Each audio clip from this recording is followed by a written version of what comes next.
বেসরকারি স্কুল কলেজে কর্মরত শিক্ষকরা ৩টি এলাকার বাইরে বদলির জন্য আবেদন করতে পারবেন না।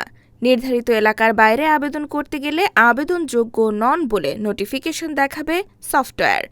বুধবার ২৯ জুলাই মাধ্যমিক ও উচ্চশিক্ষা অধিদপ্তরের একটি সূত্র জানিয়েছে, শিক্ষকদের বদলি নীতিমালা অনুযায়ী নিজ নিজ জেলা, স্বামী বা স্ত্রীর নিজ জেলা এবং স্বামী স্ত্রীর কর্মস্থলের বাইরে অন্য কোথাও বদলি আবেদন করা যাবে না।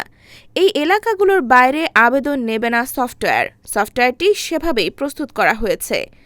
নাম অপ্রকাশিত রাখার শর্তে মাউশির এক কর্মকর্তা দ্য ডেইলি ক্যাম্পাসকে বলেন, নিজ জেলা, স্পাউসের নিজ জেলা এবং স্পাউসের কর্মস্থলের বাইরে আবেদনের সুযোগ নেই। কেউ চাইলেও আবেদন করতে পারবেন না। বেসরকারি স্কুল কলেজে কর্মরত এমপিওভুক্ত শিক্ষকদের স্বয়ংক্রিয় সফটওয়্যারের মাধ্যমে বদলি আবেদন গ্রহণ করতে পুরোপুরি প্রস্তুত মাউশি। আবেদন শুরুর পূর্বে শিক্ষকদের একটি পাসওয়ার্ড দেওয়া হবে বলে জানা গেছে।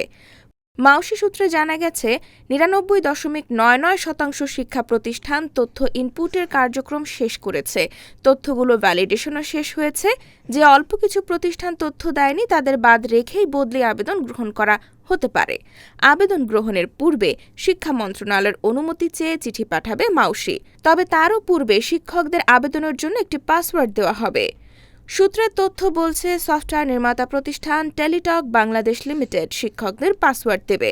তবে এই কাজটি তারা এখনও করতে পারেনি। এজন্য মূলত সকল কার্যক্রম ঝুলে রয়েছে।